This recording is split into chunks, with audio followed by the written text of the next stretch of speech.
Ms. Anita Elizabeth, kindly unmute and pray. Yeah, let us pray. Our gracious Heavenly Father, we thank you for giving this opportunity to praise and worship thee, Lord. Thank you, Lord, for giving this beautiful nature as a gift for human, but human are spoiling it, Lord.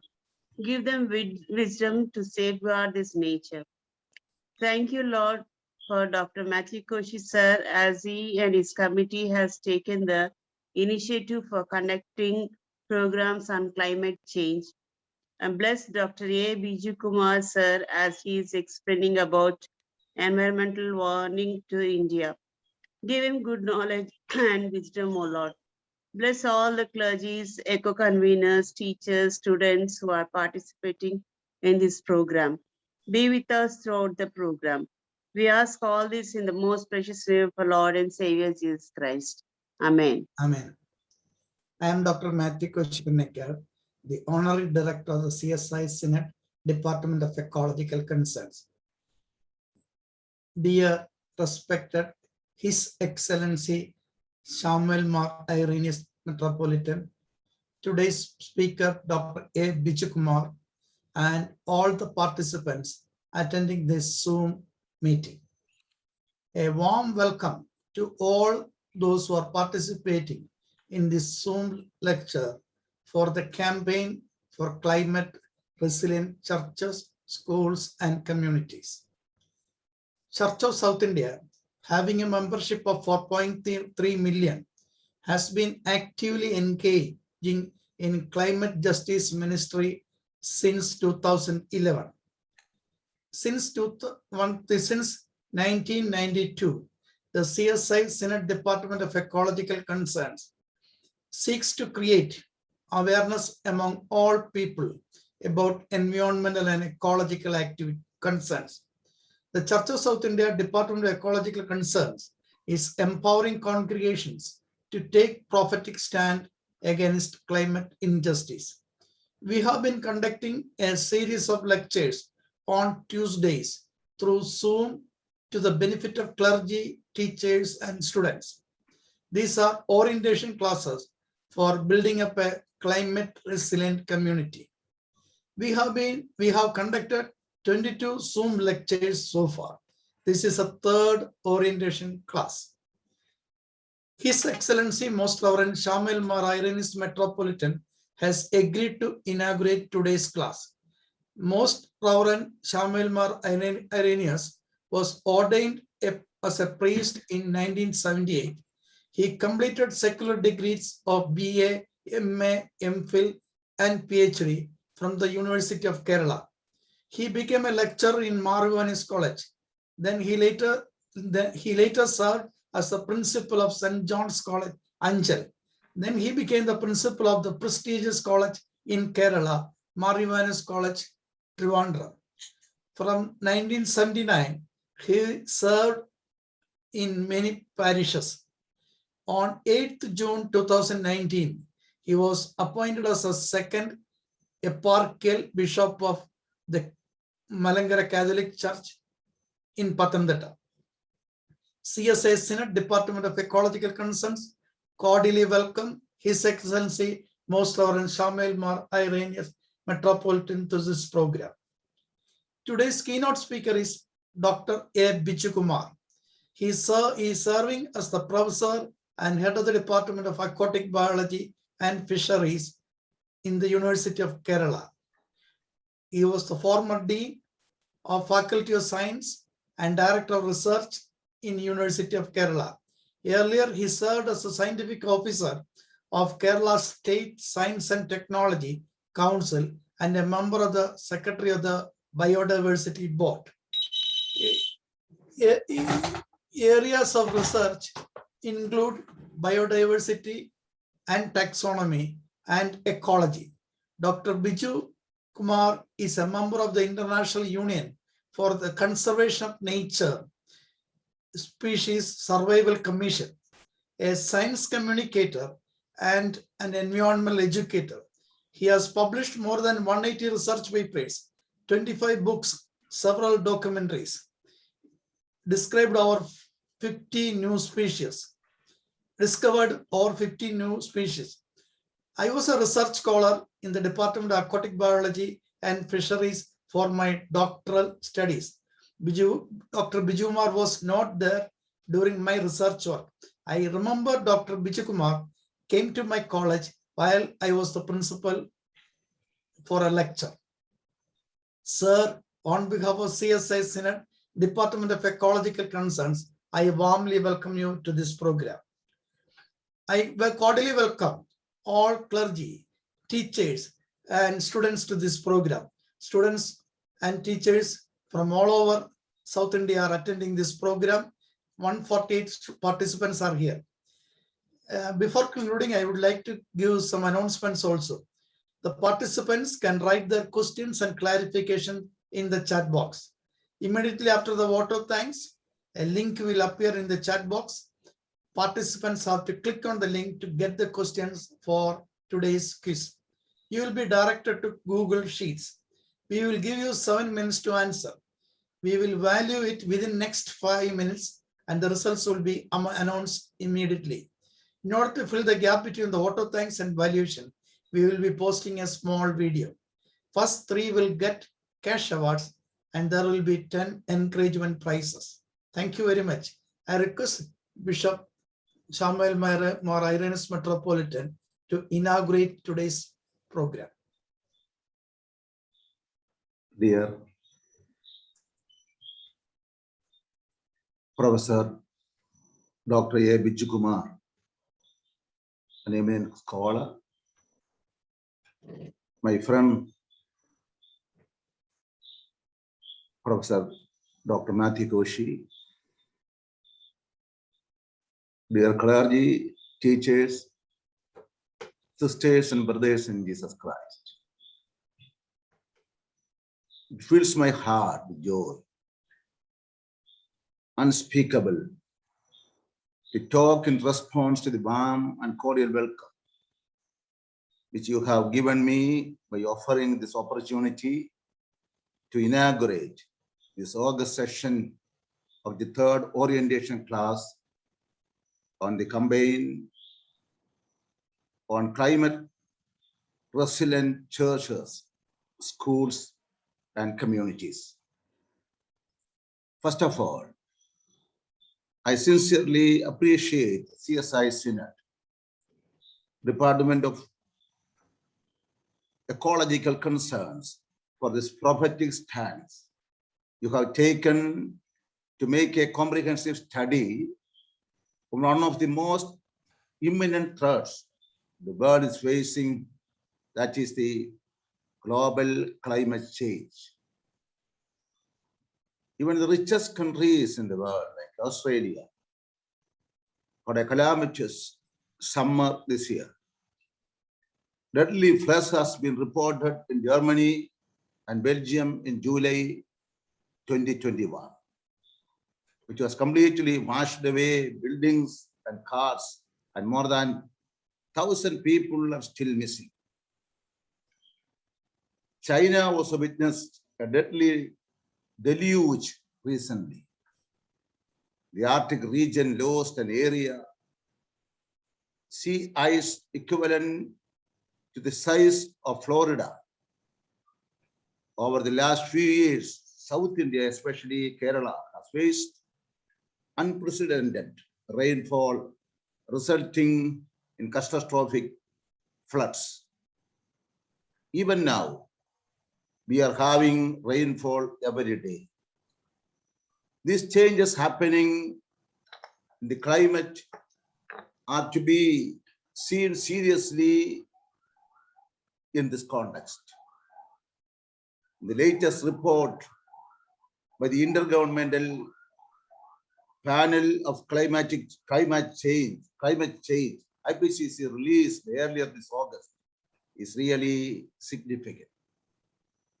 Though in 2015, the world nations gathered in Paris and agreed to limit the global temperature rise in the century to well below 2 degrees Celsius. But unfortunately, nothing has been done so far to make this happen.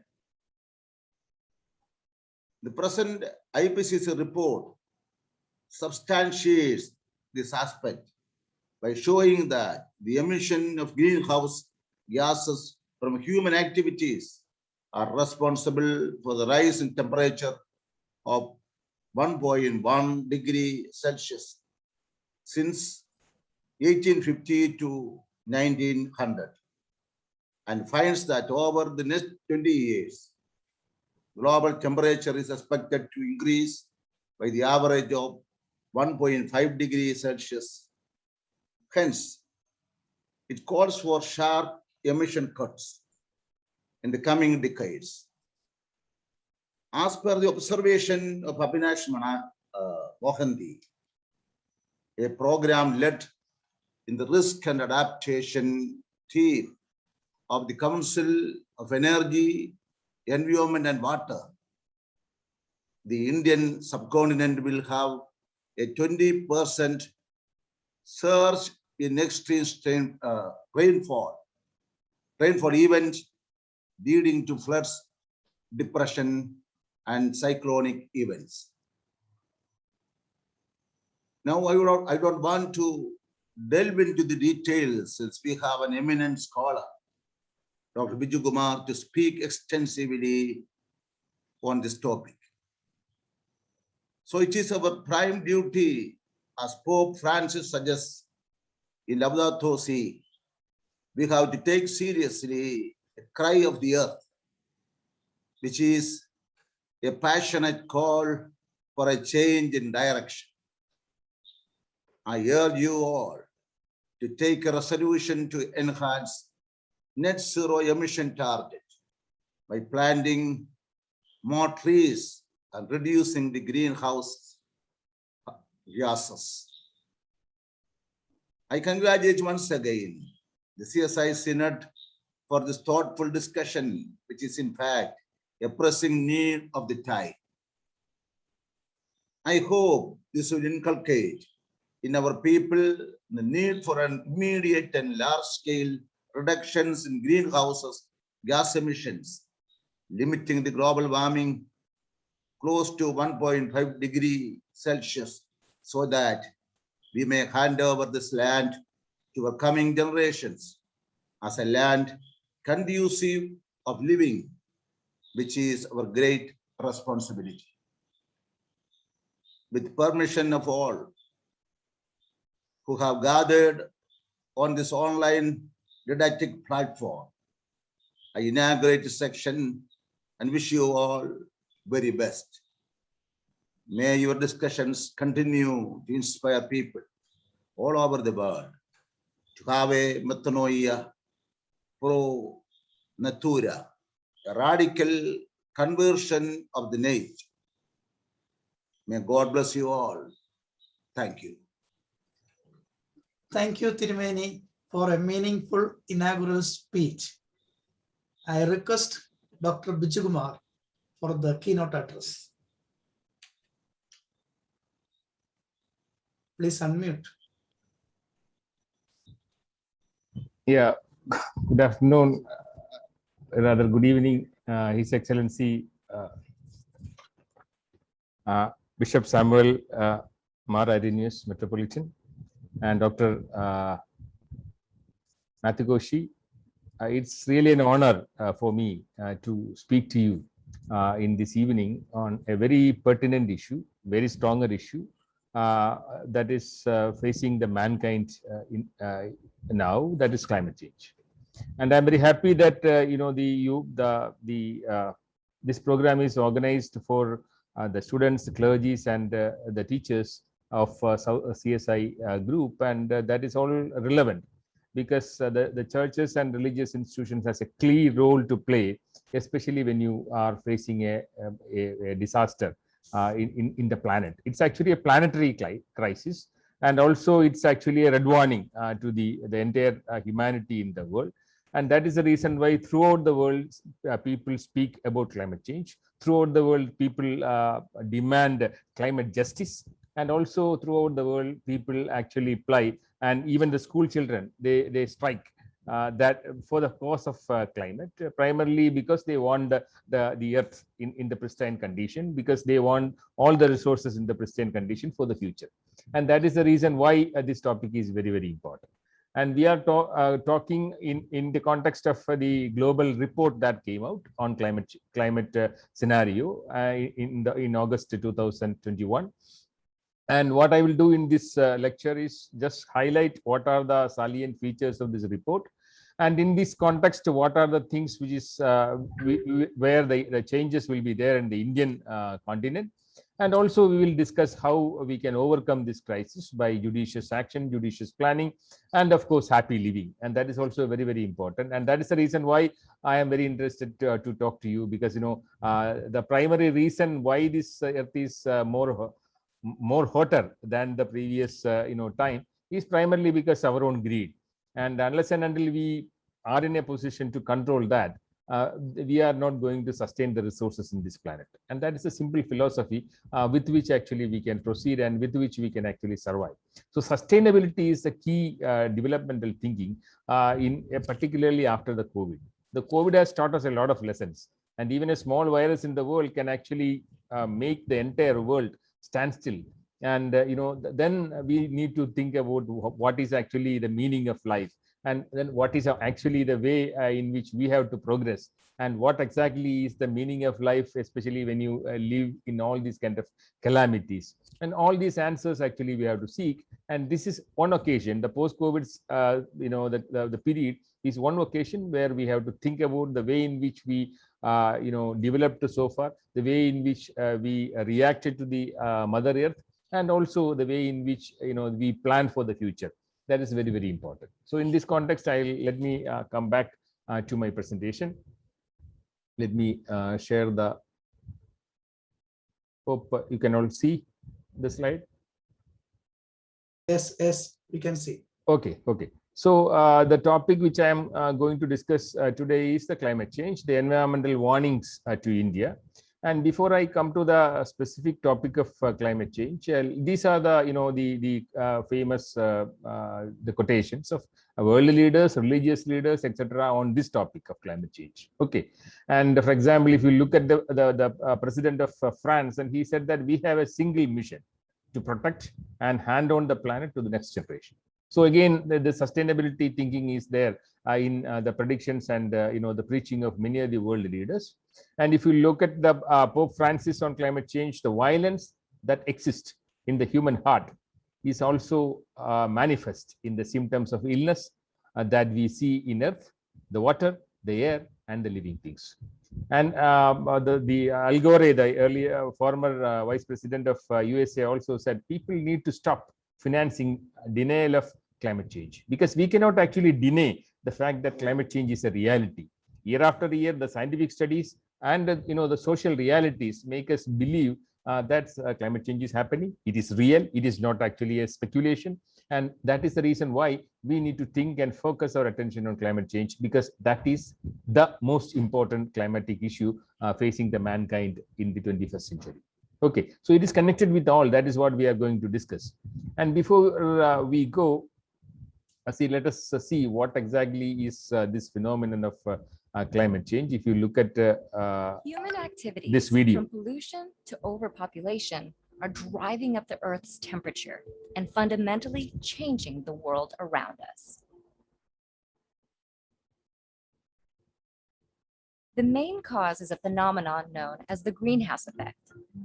Gases in the atmosphere, such as water vapor, carbon dioxide, methane, nitrous oxide, and chlorofluorocarbons, let the sun's light in, but keep some of the heat from escaping, like the glass walls of a greenhouse. The more greenhouse gases in the atmosphere, the more heat gets trapped, strengthening the greenhouse effect and increasing the Earth's temperature. Human activities, like the burning of fossil fuels, have increased the amount of CO2 in the atmosphere by more than a third since the Industrial Revolution. The rapid increase in greenhouse gases in the atmosphere has warmed the planet at an alarming rate. While Earth's climate has fluctuated in the past, atmospheric carbon dioxide hasn't reached today's levels in hundreds of thousands of years. Climate change has consequences for our oceans, our weather, our food sources, and our health. Ice sheets, such as Greenland and Antarctica, are melting. The extra water that was once held in glaciers causes sea levels to rise and spills out of the oceans, flooding coastal regions.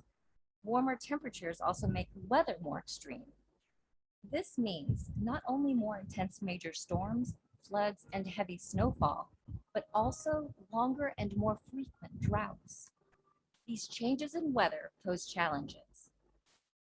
Growing crops becomes more difficult. The areas where plants and animals can live shift, and water supplies are diminished. In addition to creating new agricultural challenges, climate change can directly affect people's physical health. In urban areas, the warmer atmosphere creates an environment that traps and increases the amount of smog. This is because smog contains ozone particles, which increase rapidly at higher temperatures. Exposure to higher levels of smog can cause health problems such as asthma, heart disease, and lung cancer. While the rapid rate of climate change is caused by humans, humans are also the ones who can combat it. If we work to replace fossil fuels with renewable energy sources like solar and wind, which don't produce greenhouse gas emissions, we might still be able to prevent some of the worst effects of climate change.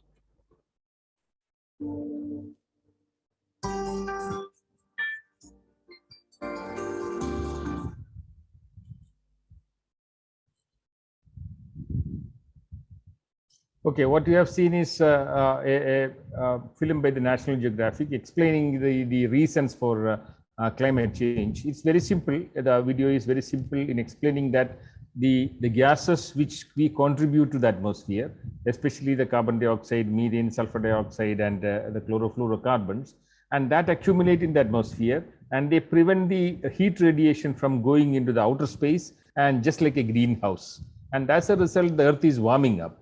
And unless and until we stop that, or we reduce the emission, and the Earth is will continue to grow. And that is the report also says, the climate change report 2021, the physical science basis explained the same thing. And I'll tell you a brief about the IPCC report. IPCC is nothing but Intergovernmental Panel on Climate Change. And what you see, what is released is the sixth part of the sixth assessment report. And the report says a very simple, and the report is actually, what is IPCC? IPCC is not a government institution. It's actually a setup, an intergovernmental panel set up by the United Nations, mainly to provide the policymakers or the political leaders with regular scientific assessments about the status of climate. Okay, and they have no research, direct research. They compile the reports from different parts of the world, inviting scientists. They prepare report for them, and ultimately this is vetted by different bodies. And then finally, this will be released. And then finally, the policy matter will be communicated to different governments across the world. So the government, it is up to the governments to actually take up the issue and do the necessary things so that our Earth will be saved from the issue of global warming.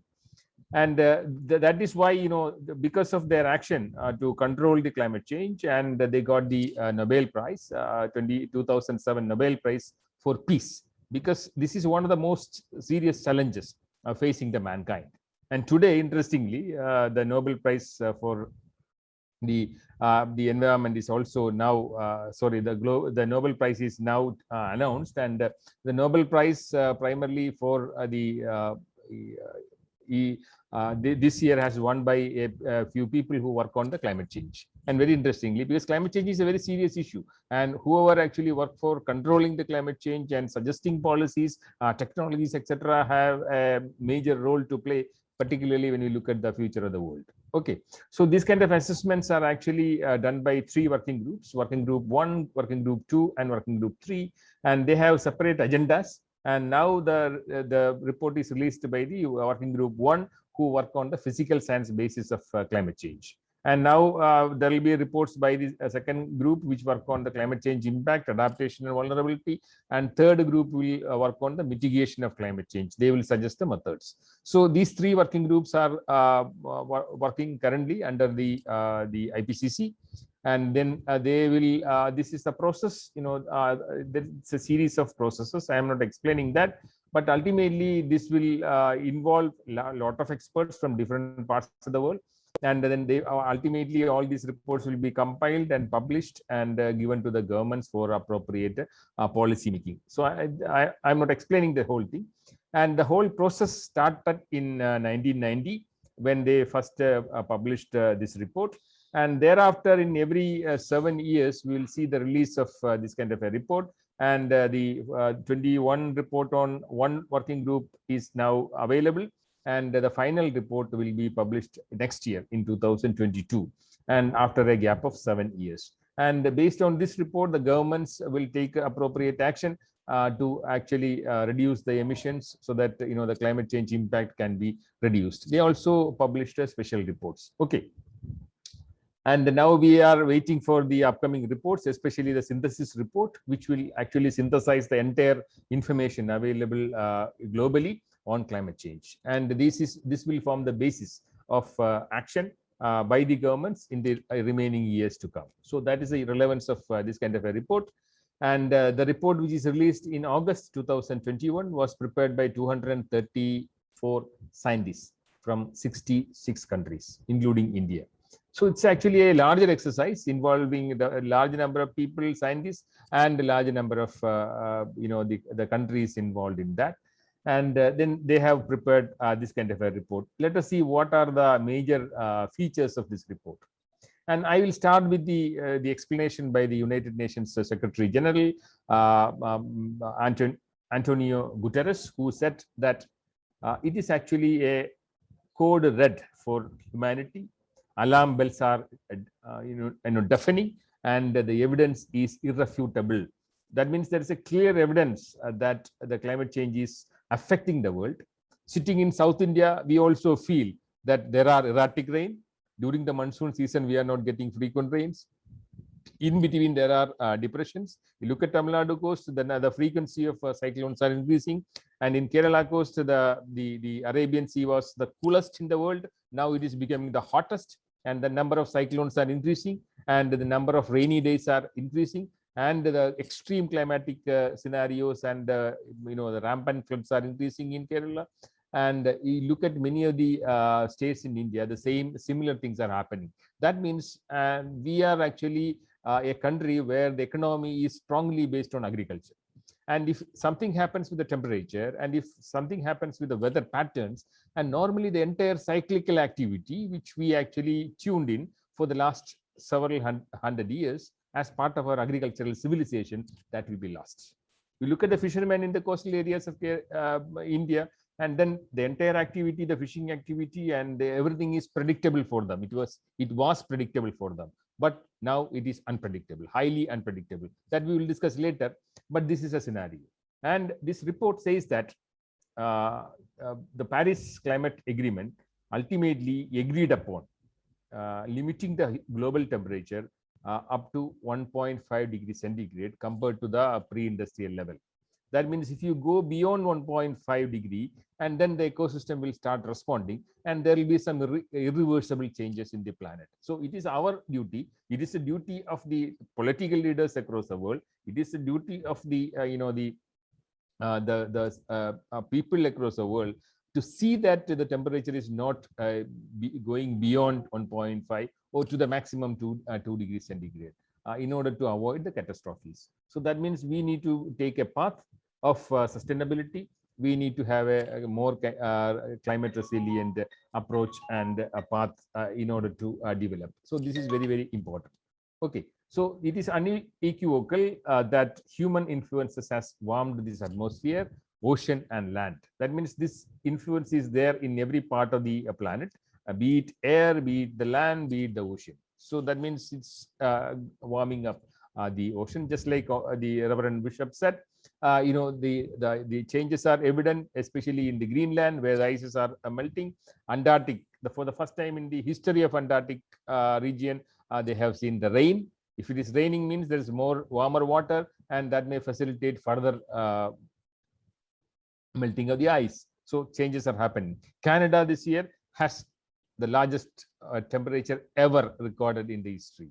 and many parts of the world recorded the highest temperature so far in the recorded history of mankind. So that means changes are happening everywhere, and you have seen the changes which has happened, the cyclones in America, which actually caused the death of, ultimately resulted in a large number of human death, etc., etc. Okay, so that means the land as well as the ocean have taken up almost whatever possible with this ecosystem naturally, because the ocean take up carbon dioxide, absorb carbon dioxide, absorb heat, but there is a limit for that, because the global climate is actually controlled by the ocean, which covers almost 70% of the earth. And if you go beyond a particular level, and then what happens, the ocean will expand in volume, and that is another reason why the sea surface is now increasing. The sea level is now increasing. It is not just because of the melting of ice in the polar region, but the ocean is increasing in its volume, thermal because of the thermal the increase in the thermal capacity. This is increasing, the volume is increasing, and all these things ultimately contribute to the sea level rise. Okay, and this is an issue. So that means the impacts are seen in many parts of the world in many ways. Okay, and if you look at the you compare 1850 to 1900, and then till now, what is happening now is there is almost a temperature increase of 0.8 degrees centigrade to 1.3 degrees centigrade. And if you take an average, it may be around 1.07 degrees centigrade. But even that 1 degree increase in the temperature, or the mean temperature itself, is problematic to the world. So our intention is by 2020, by the end of this century, we have to cut down this kind of an increase. Otherwise, there is going to be a lot of ecosystem catastrophes. Okay. And then if you look at the way in which the greenhouse gases are responsible for the global warming, and all the greenhouse gases are produced primarily by the fossil fuel burning. It may be by the automobiles, it may be by the industry, etc., etc. So that means whenever there are more economic activity, developmental activities, we will be contributing more greenhouse gases into the atmosphere. That means that is happening. But at the same time, we also have another pollutant called aerosol. Okay, and aerosol is now cooling the atmosphere in tropical countries, but that will not last for long. And that is the reason why in tropical areas, we are not actually seeing that much of a change. Because of aerosol, which is another pollutant, they mask the impact of the greenhouse gases. But once that comes down, the impacts will be much more. So this is again another issue which will be facing us. Okay, and then how will the scientists assess the future of the climate change? Through climate modeling only, with the help of modern computer software, they will do that. Okay, and then by analyzing the data and what will be the future emission scenario under different conditions, they actually predict the future of the global temperature and future of the climatic changes. Okay, so because there are large number of gases responsible for that, maximum amount of gas which contribute now in terms of volume is carbon dioxide. Okay, and at the same time, methane is much more problematic, but at the same time, the quantity is less. The maximum amount of carbon dioxide is the villain. The primary villain is carbon dioxide, and then we have the nitrous oxide, and then we have the sulfur dioxide, and some amount of chlorofluorocarbon which is emitted by the refrigerants, and all these things ultimately contribute. In terms of volume, carbon dioxide is a major villain, and this is emitted by burning the fossil fuel, automobile industry, etc., etc. So these are the gases which contribute, and even if you try to control carbon dioxide emission now, the impact will be there for several decades. Okay, and that is the reason why, if you look at this graph, you can see that if you are not actually controlling this kind of the carbon dioxide emission, and then there will be increased amount of the greenhouse gases in the atmosphere. So these are the graphs which show the the emission scenario under different scenarios. Okay, and but all the scenarios tells a very simple story. And even if the human beings or the nations across the world try to control carbon dioxide emission even now, the impact will be there for several decades. That means this is actually the time wherein we have to take some kind of an action. Okay, and then what are the changes happening? The mean surface temperature of the land, ocean, and water is increasing. Okay, and all these models ultimately project that there may be a 2-degree increase by the end of this century, or in some of the extreme cases, it can go up to 4 degrees centigrade in the mean temperature, and that is one prediction. And second prediction is that there are extremes. See, heat is a normal scenario, and there may be variations in heat, and that's a common thing. But there are extreme heat events or hot temperature extremes, and there are also cold temperature extremes, and these are extremes. Normally the extremes happen once in a while, but now the frequency of hot extreme, cold extremes, they are increasing in different parts of the world. It depends upon the place where you are in the earth. Okay, and precipitation level. If you look at the precipitation level is also increasing in certain parts of the world. It is decreasing in certain part of the world. For example, if you look at India and if you look at Kerala, you look at the projection, and all the projection scenario says that if the temperature is 4 degrees centigrade more, and there will be very much increase in the percentage of rainfall in India. Even with the 2 degrees centigrade, there is going to be an increase in the rainfall pattern in many parts of India. It is not always true for every part, but if you look at this diagram, you will see that the major part of the India see an increase in the precipitation, mean precipitation level. There will be more rain, to be precise, and that will change. If that will change not only the scenario in agriculture, but that will change the chemical quality of water also. For example, if more fresh water reaches the sea, and then that will change the salinity of the sea, and then that will also bring in a lot of nutrients to the sea, and the composition, the chemical composition of ocean will also change. So that means these are all interconnected, that you should understand. Okay. And if you look at the 10-year event regarding the heavy precipitation over land, and in many of the areas there is going to be more and more rain in many part of the world, and that will also impact the soil moisture, because if you are doing agriculture, soil moisture play a very, very important role, and soil moisture changes will also happen, and there will be more moisture in the soil as a result of more precipitation, and that will actually increase the incidence of pest attack, and then that will have its own implications on agriculture, and that will indirectly affect the health of the ecosystem as well. So these are all interconnected, and that's what I said. Okay, and then global sea surface temperature is also going to increase. For example, if you look at the Arctic ice area, the ice cover is decreasing year after year. That means all the melted ice ultimately reach the ocean, increases the sea level, and this has already started, and it has become a reality now. And ocean pH is something which indicates ocean acidity. That means if there is more carbon dioxide, very simply, even though you are not a chemist, there is more carbon dioxide in the atmosphere means more saturation in the atmosphere. That means this carbon dioxide will ultimately dissolve in the seawater, and carbon dioxide is CO2, and then this is H, the water is H2O, and that will form a mild carbonic acid. So throughout the world, the ocean is becoming more and more acidic. And when the ocean become more acidic, what are the things happen? It will affect all the animals with a calcium carbonate shell or calcareous shell, like the corals and the mollusks, or the clams, oysters, etc., which we eat, and the health of the entire ecosystem will be impacted. Okay, and all these things are the impact of ocean acidification, and we don't have much research data available in India as far as ocean pH is concerned, and now the scientists started working on that. Okay, so that is the scenario. And also the sea level. If you compare the sea level, I will show you some of the specific slides related with India, and the sea level is also increasing. And this is those who are interested, you can also look at this website of NASA, which specifically tells you the sea level changes in each and every major cities in the world. Okay, and you can find out the city, and this is the one which I have prepared for you. What will be the sea surface changes, sea level changes by the end of this century? That means 2100.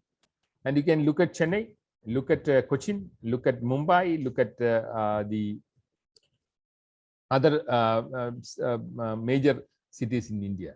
And if you compare Chennai in the east coast and Cochin in the west coast of India, you can see that the prediction is around 0.71 meter as far as Cochin is concerned. It is only 0.57 in the case of Chennai. And that means the increase in the sea level is almost 11 millimeter per year. So this is a very serious warning, because Cochin, as you know, is a city which is coastal, and it is actually close to Cochin is the Vembanad Lake, and then we have the Kuttanad region, which is below the sea level already, and any kind of increase in sea level will ultimately flood many of the coastal areas. Okay, already the sea erosion is a major issue, which I will show in the subsequent slides, and this is going to be the scenario. That means we need to be aware of this fact. And then coming back to the Indian scenario, India is the 13th most vulnerable country to climate change. The primary reason is very simple. The entire economy of India is based on the climate sensitive sectors. You take, for example, agriculture and fisheries and forestry. And all these are, climate sensitive. And that is the reason why, 60% of its agriculture is rain-fed. And it hosts 33% of the world's poor people. So that means climate change will significantly impact their food and nutritional security. And that is the reason why India should be more, worrisome about climate change. And we should be the world leader, in fact, in fighting for climate justice and against climate denial. And, the series of maps I'll show you now, which will tell you the stories. I'm not explaining everything. For example, you look at the coastal area and the islands. And almost 1 meter rise in the sea level means it will affect almost 7.1 million people in India. You look at any of the states and the low-lying areas, this is one scenario as far as coastal area is concerned. Island regions are concerned, and desert will also have its own implication. For example, if you look at Rajasthan, it is the second state after Jammu and Kashmir where the greatest number of cold waves have occurred. That means Rajasthan, once it was a hotter area, now receiving hot, cold waves. And number of cold waves have increased in the Rajasthan area. That means even the desert region is not heating up, but the extreme colder situations are coming up in the desert areas.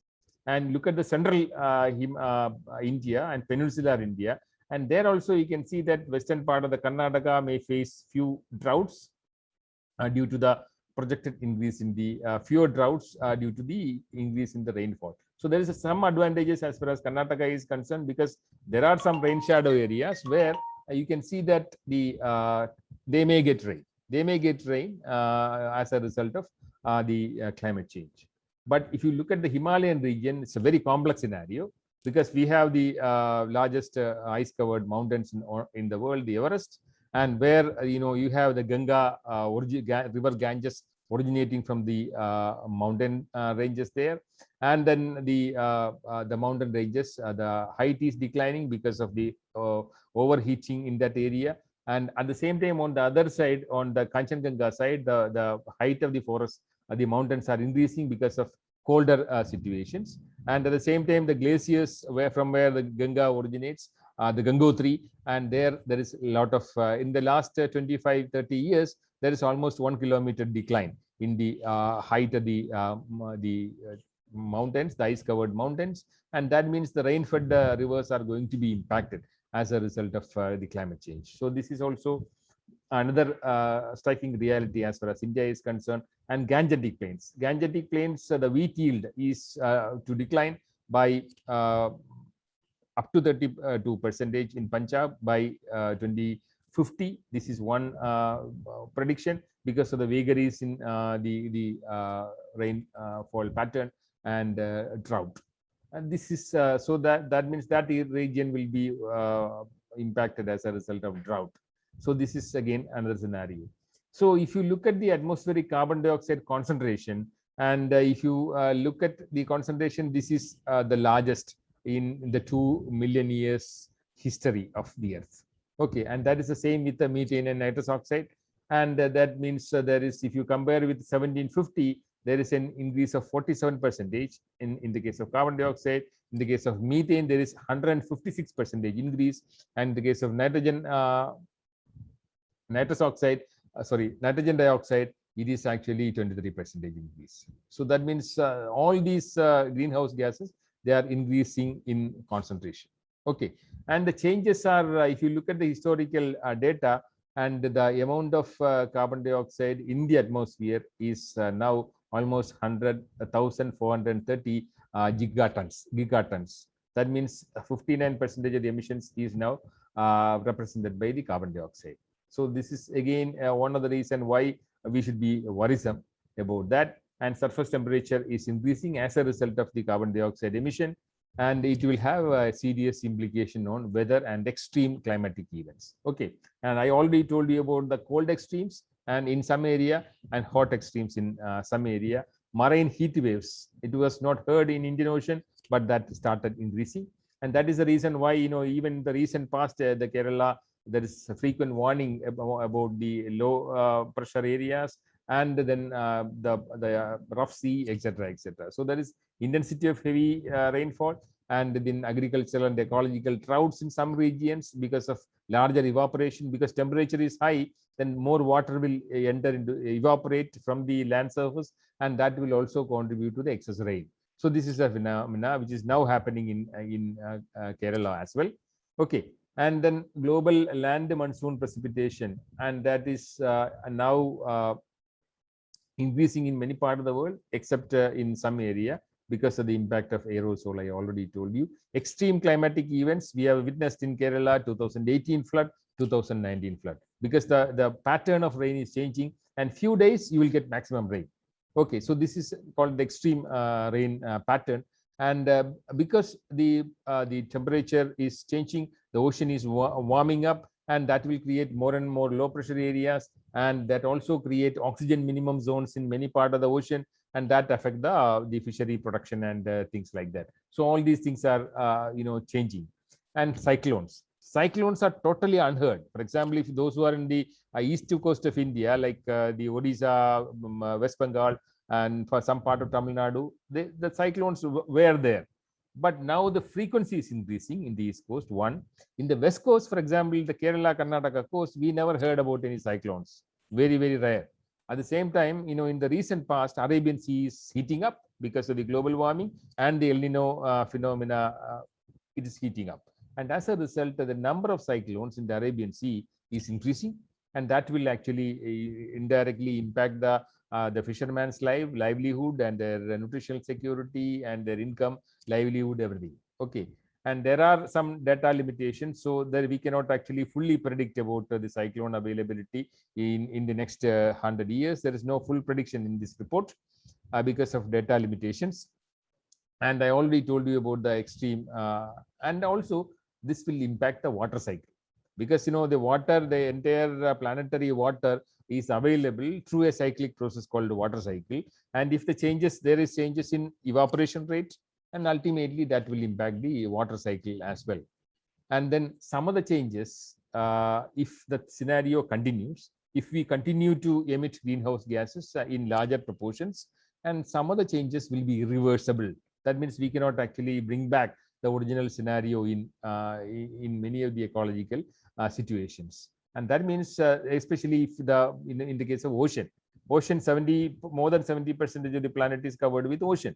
And if there is more acidification, and there will be more stratification of the temperature, and then there will be more and more deoxygenation happening in many parts of the ocean, and then it will simply affect the biological productivity as well as the fishery resources. And these changes cannot be actually brought back immediately, because the ocean is a larger ecosystem, and carbon dioxide continues to be there in the atmosphere, and then the things may become irreversible. That is another warning. So that means we have to have a positive action to see that there will be net zero anthropogenic carbon dioxide emissions in future. And then what are the things to do? And every country is given a target, including India, based on the Paris Agreement. And you can see that there is nationally determined contribution. So the contributions of every country in terms of carbon dioxide emission is already fixed, and the country, including India, has already submitted the report. So we have to work on based on that. But our progress is not well, but we are doing many things. Okay. And then there is a general feeling that because of the restrictions of COVID and restrictions in the activity of human activity and automobile, there is a decline in the carbon dioxide emission. But it is not true. The total carbon dioxide emission globally has not significantly changed, because that means even after the COVID related restrictions, the total carbon dioxide emission has actually not severely declined. That means we must decide now, we must act decisively now to keep the temperature 1.5 degrees centigrade. So what are the things which we can do? That is what we now discuss. So what we can do? One, we have to think about green economy. We have to make our economy more and more green, and then clean air and better health for all. So this should be our aim for future. And that means we should have every country should take up the responsibility of the mitigation action, through which they can cut down the greenhouse gas emissions. You have to, from the fossil fuel economy, you have to go to the move towards or shift towards the alternative energy sources like solar energy, wind energy, tidal energy, etc. The government is working towards that. For example, some other countries like China has already into that, because they're almost 25% of the energy production now come from the non-formal sector. So that is a positive sign. The why India should be worrisome about climate change? Because India is most vulnerable, because this is a country where more than 1/4 of the population depends upon agriculture, and we are in the tropical belt. So we should, and largest number of the unemployed people in the world, largest number of agricultural laborers in the world, largest number of poor people in the world. So that means all these things, the climate change ultimately will impact the service, the economically vulnerable populations in the country. And that is the reason why we should be more and more worrisome. And for example, if you look at a small state like Kerala, we should also be worrisome, because we are living in a land of water, and where we have no change, because the monsoon starts from the ocean, and it is stopped by the Western Ghats, and we get the rain. Okay, and that means every system is interconnected. All this, so maintaining the healthy ecosystem is very, very important in fighting climate change. If you have more carbon dioxide, more and more afforestation is the only solution through which you can actually sequester or remove the carbon dioxide from the atmosphere. So making or keeping the ecosystem healthy is one of the major steps in combating climate change. That is first thing that we have to understand. And then the way in which we think about development. For example, 2018 and 2019 flood happened in these kind of areas. For example, this is a way in which the river flows. It will take its own path, and these are the floodplains of rivers. And you are not supposed to make human settlements in this area, because this is a place for river. And that is the reason why after the 2018 flood, the government has also put forward a slogan, room for rivers. The rivers, they have their own path, and then you have to leave them, leave that area vacant. And because we don't have such a kind of developmental planning, ultimately it will cause the human death and a large number of mortalities. You look at this kind of a scenario. You go to some of the Western Ghat area, Eastern Ghat areas in Tamil Nadu or Karnataka, Eastern Ghat areas in Tamil Nadu or some part of Western Ghats in Karnataka, you see the same thing. You construct the houses in the landslide prone area, and ultimately curse that this is all caused by the environmental changes or climatic changes. And that means we have to prioritize the land use. And then there are some areas which are actually prone to natural hazards, and then we should keep the human settlements away from that area. And that is the one kind of a developmental strategy. And when we think about rejuvenating a river, for example, you look at the river in Japan, the river goes through the town. And what they did is that they cleaned the river, and what ultimately for making it more and more eco-friendly and natural way, the natural vegetation has to be there. And what we do in terms of river restoration is cleaning the entire vegetation of the river and making and trying to develop. So that means the entire way in which we look at the river should actually change, and that means more and more natural solutions should come in eco restoration process and climate adaptation process. And that is what we are not doing, and we should focus. And also wherever the natural wetlands are there, you have to leave it like that, because they are the kidneys of nature. And that is another way in which we can prevent the climate change and actually avoid the flood. And all the flood happened in the cities of India. primarily because the cities lost all the wetlands, which were actually the storehouses of excess water, flood water, including flood water. And they are called kidneys primarily because they, detoxify the water which they receive. And that is another way in which we can do. And, during the flood in Kerala, the people also realized that, it is actually the people whom we can depend a lot, because, they are the one making, the empathy is something which is going to save the mankind. Helping each other is again another way in which, rather than fighting each other, helping each other, and we have to find the God in the human being itself. And that is a way in which we can proceed further. And that is another way in which we can progress. And we also have to find out a new role for science, because if the science remain as a separate entity and it remain apart from the society, it is not going to do any kind of a service. So that we should have a triad working in properly in a coordinated manner, in an efficient manner. There should be science, there should be the science should serve the society, and then the societal changes will ultimately force the policy making and the political system to work for the betterment of the human beings. And that is the reason why this is very, very important. So we need to find out the synergy between all these things. And the scientific community and the research community also should understand what exactly is the issue with the people, what is their demand, what is their issue for the suffering. And these things actually should happen. And that should happen with the religious institutions also, because they should understand what are the needs of the society in the changing environmental scenarios, in the changing economic scenarios, changing social scenarios. You cannot have a program which is built in 100 years back, which can be operated now, because the society's demands are changing, people's perspectives are changing. So all these kind of sustainability should ultimately see the common man in the country and the society at large. You look at the coastal areas all over South India, and we are losing beaches. We are losing beaches in tremendous quantities because of our own activities, illegal construction, unscientific constructions. All these things happen, and then we are losing beaches. For example, you look at the way in which the Tamil Nadu fishermen, particularly in Karnataka, why they are fighting against the upcoming harbors, primarily because all these kind of constructions, they take away their home, the beaches from where they operate, and that is the reason why they fight. They realize the fact that the beaches are most important as a means of climate adaptation, as a means of facing the future challenges. So so that means we should actually work for this. Okay, and then then pollution.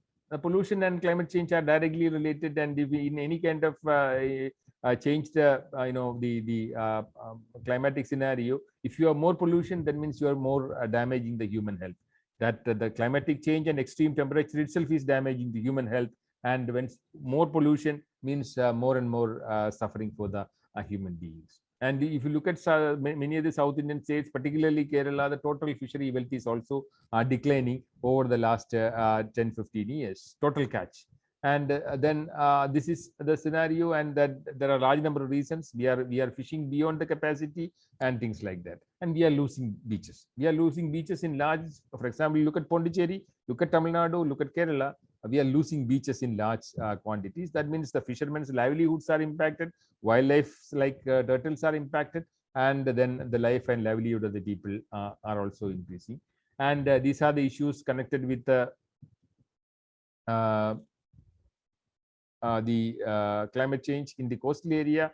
There will be more surface temperature for the sea. There will be increase in the storms and cyclones. Water chemistry is changing. I already told you about ocean acidification.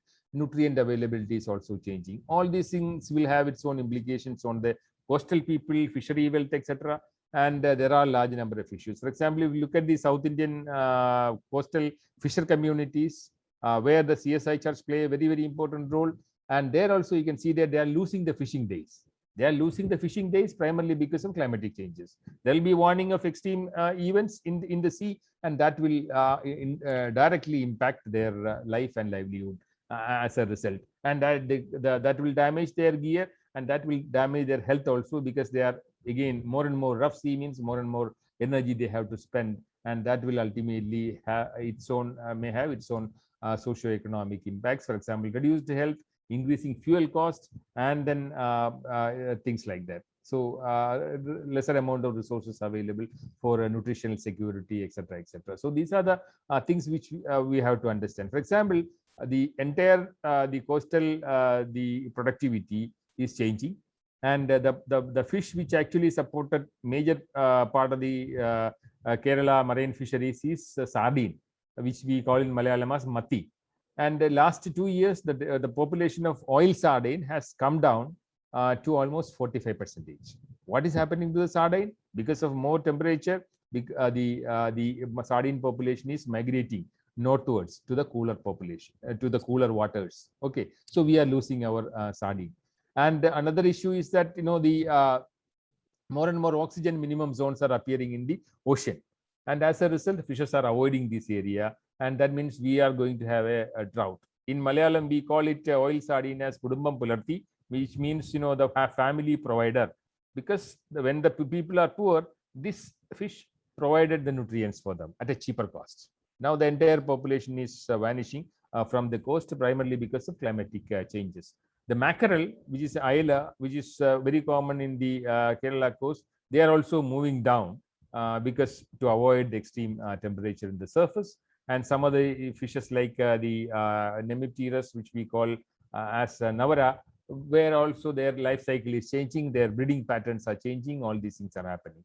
And more, the ice melting means thermal expand, sea level rise, and many of the coastal areas are inundated. By the end of the century, there will be more and more inundation in the coastal areas where the fisher communities live, and then that will have its own social implications. Agricultural productivity will be affected, etc., etc. And we are also losing some of the natural barriers like mangrove forest in our ecosystem, and the natural barrier for which actually like sand dunes.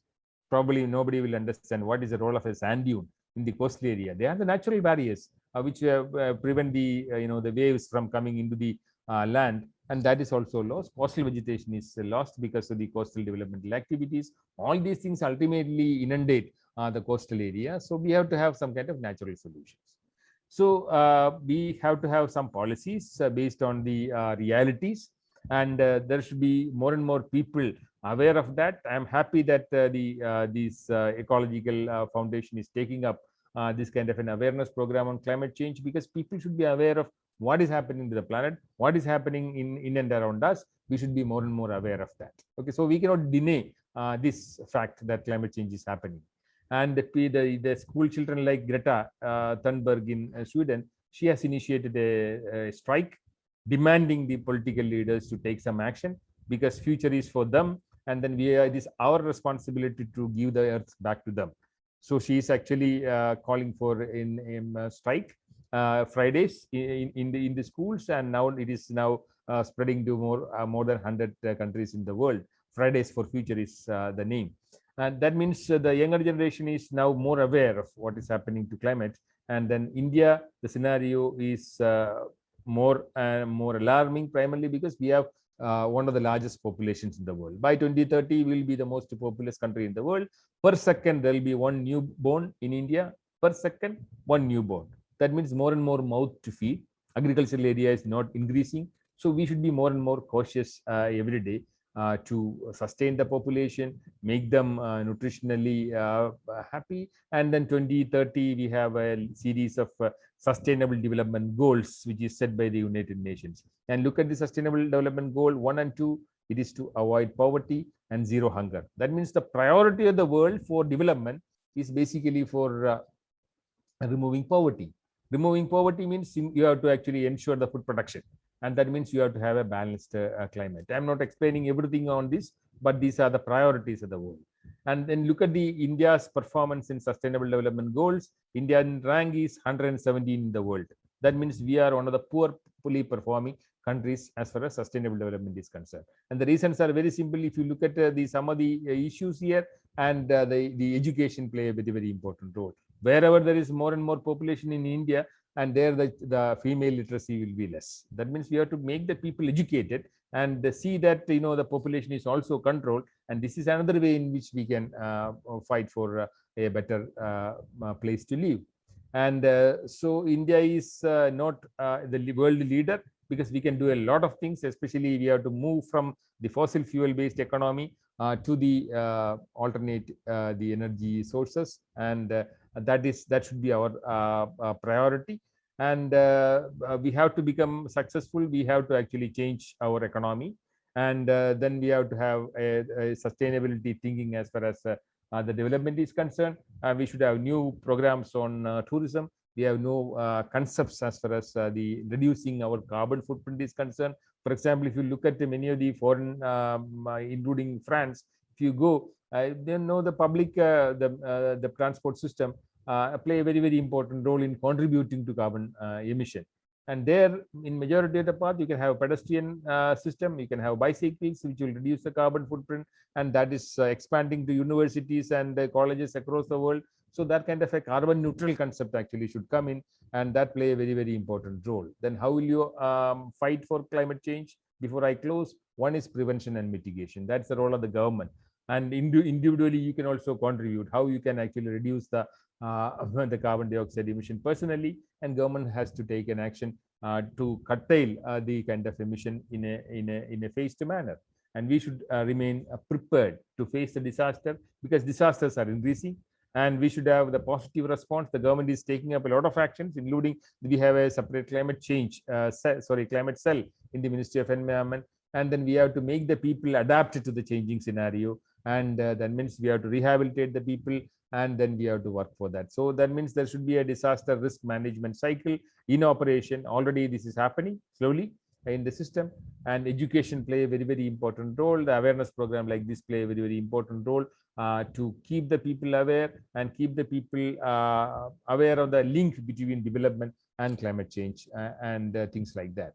And then we have to understand more. For example, this is a classical book, an author whom I love the most, Lester Brown. He has some book like The Green Economy, then World in the Edge. All clearly says that our future is not safe unless and until we intervene at some kind of a sometime now. And then also we have to remember that, if you really wanted to develop and sustain, you have to actually look at the nature, and that is the only way out, because the nature provides you with a lot of free services, and the nature is much complex than you think. So, okay, that is another way in which you have to progress. And I am quite impressed by this video, and which probably you can see later. I'm not showing it fully. And this is a TED talk by a Bhutanese minister, and he is explaining, Prime Minister Tobgay, and Tobgay says how his country became carbon neutral. If you look at GDP, it is one of the slowest one of the lowest in the world. At the same time, you look at how the people live happily, okay, with the limited resources, and making in a country where the people live very happily. Happiness index is one of the maximum in the world. Look at Finland, where the happiness index is more. So living happily doesn't mean that you have to spend more, you have to emit more. But reducing carbon is one way in which you can live happily, in addition to all social changes. So that means sustainability should be our principle. Understand what exactly is happening to the world, and how we can better restore. For example, one of the answers to that is actually restoration of the ecosystem, so that they will function as a resilient system in the world. And whenever you are in a church, you can tell the people that the living sustainably is one of the way in which you can save the world. And reducing the consumerism is one way in which you can reduce the carbon emission and contribute to climate change. And carbon neutrality in the lives and livelihood of the people is another way in which you can progress towards a better world. And living happily, happiness doesn't mean money and wealth. Living happily is one way in which we can actually contribute, reducing your desires. And these are the ways in which sustainable living should actually play a very, very important role in contributing ultimately to that. So that we'll have a better future, especially when you look at the future in the post-COVID scenario. There is a lesser amount of resources available. At the same time, remaining happy is one of the major things which people should understand, and reducing the demand for the resources and the pressure on the resources. And that is a way in which we can also contribute to the better carbon and better carbon future as well. Thank you. Thank you, sir, for your good insights. And I think we enjoyed your talk. And the participants can ask some questions or clarifications if you have. You can write in the chat box also.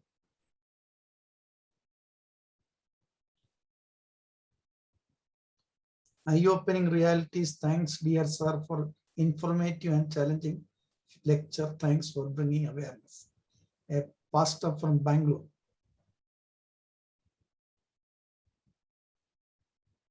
Okay, if you have any question related to this or related to environment, you can ask or put it in the chat box. No One issue. question, sir. Can you suggest any method to prevent the invasion of sea in Chellanam of Ernakulam district? Yeah, Chellanam, as you know, is not a very simple issue to suggest a quick fix solution, and because it's, the way in which the beach got disappeared from Chellanam is because we know the realities is a complex phenomena. For example, you know, the Chellanam, the disappearance of beaches is primarily because of some kind of unscientific developmental practices which we initiated right from the Cochin Harbour till the development of a series of harbors behind that, and we lost the beaches. Okay, and the Chellanam, the depth and also the way in which the all the 5 rivers which brought in the sediment to the Vembanad Lake, it also got decreased in the last few years.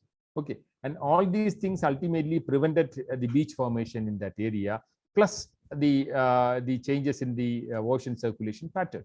And that means we cannot have a single phase that solution for Chellanam, and the sea is very deep there, and we have lost almost all the beaches. Okay, there are 2 kinds of possibilities there. One, we have to work on the scientific solutions to rebuild the beach, which is also possible because for example, typical example is Pondicherry. By diverting the sediment formation or sediment or beach deposition of or beach nourishment process, they have actually recreated the beaches now through scientific interventions. That is one possibility. And second possibility is that, you know, you should have, wherever the beaches are left in that area, we can go for a natural solutions and natural prevention solution. And another issue which actually prevent flooding and preventing the, you know, these the sediments to enter into the coastal ocean is the blockage of all the rivulets there and streams in that area, and that has to be reworked, and the watershed remaining, making the watershed more and more healthy is another exercise. That means we cannot have a single solution for Chellanam.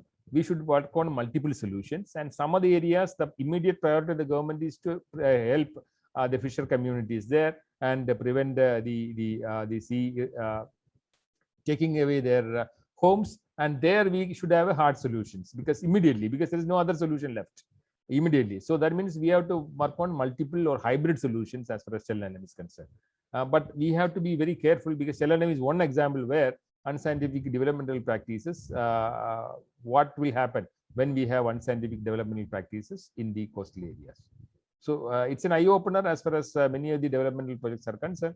So we should work on a solution now with multiple possibilities. Okay. One more question.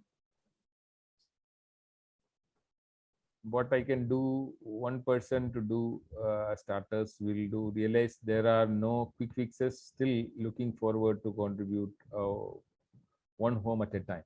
Sir, that is possible. That is possible, especially through the religious institutions, through local communities. It is very much possible.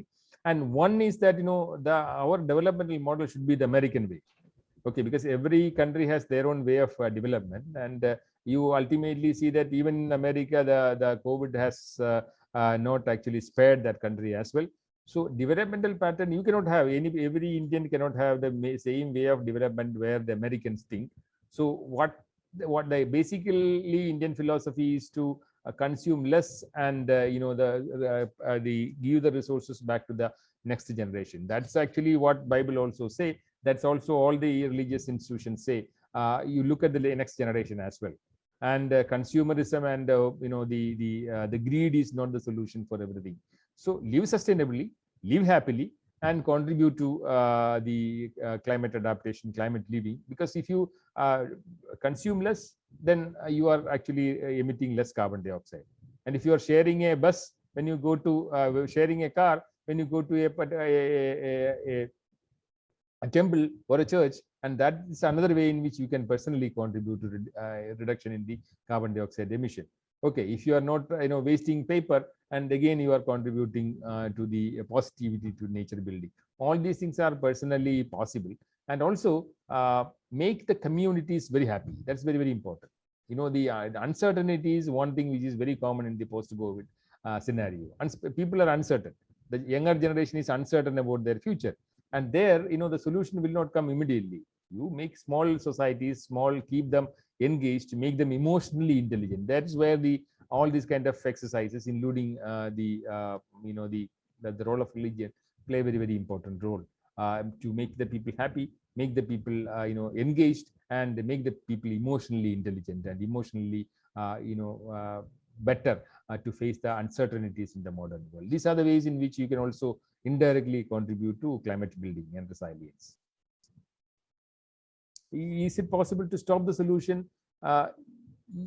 Immediately it is not, because every country wants development, etc., etc. But no, now the target for each country is fixed. You work on the target, and what the young Greta Thunberg is demanding, you work. The political leaders should show the responsibility that there is another generation there. They also want water, food, and air clean, and then it is your responsibility. If you see that the climate change is a reality, then the government and the people should work on a fixed targets, and then work on alternative economies. This is called circular economy. Now, there is a lot of discussions, including among the Nobel laureate, how you can work on a circular economy. That means reduce the emission of waste, and how you can save the world. It is possible. With the new technology, it is possible. But only thing is, you have to have a stronger orientation for that. And I always request the youngsters in this group to take up these challenges, because we need actually young leaders to come up, because the one generation has done almost a lot of damage to the planet, and it is your responsibility to take up, understand the challenges, and understand that there is a world outside the internet and mobile, and see that the communities around you who are actually poor, the largest number of poor people in the world in this country, and at least you look at them and understand their feelings, and then work for them as well. So this is another way in which we can also indirectly contribute. So thank you, sir, for your wonderful presentation. I call upon Philip Robinson to propose vote of thanks. And after that, Pradipati Victor Paul will conclude in prayer. So good evening to all. His Excellency Bishop Samuel Moore Irenaeus Metropolitan Thrumeni, Bishop of Syrio Malabar Diocese of Pathanamthitta, Professor Dr. A. Biju Kumar Sir, Professor and Head Department of Aquatic Biology and Fisheries, University of Kerala, Trivandrum, and Professor Dr. Matthew Koshi Punnekot, Honorary Director of Ecological Concerns of CSA Synod, and respected clergies, eco-coordinators, teachers, research scholars, and students. It is my pleasure to propose a vote of thanks for this 23rd program related to the campaign for climate resilient churches, schools, and communities. We wholeheartedly thank His Excellency Bishop Samuel Moore Irenaeus Metropolitan Thrumeni for his valuable inaugural address. Bishop explained the catastrophic calamities which are faced by the people all over the world, and the scientific truth through the call of Pope Francis by the cry of earth. So once again, it is a call for us to listen the call of the earth. Next, I wholeheartedly thank Dr. A. Vijay Kumar Sir, Professor and Head, Department of Aquatic Biology and Fisheries, University of Kerala, Trivandrum, for the valuable address. Sir is responsible for a small zooplankton to a blue whale which are there in the Arabian Sea. Recently, Sir has really released a report that the visit of blue whale in the Arabian Ocean through the radar designed by his lab by the team. Sir, you have clearly mentioned the climate change and it causes through three parts, that is physical science basis of the climate change, the impact, adaptation, and vulnerability, the mitigation of climate change. So that it is an eye-opening thought for and Indo-Gangestic Plain and North Indian and South Indian people facing plenty of problems, which includes drought, rainfall pattern changes, frequency of cyclones, the impact of water cycle, and population exposure. And once again, it is a warning for all of us through those who are listening. That is, and we are facing the irreversible changes which happens in the globe.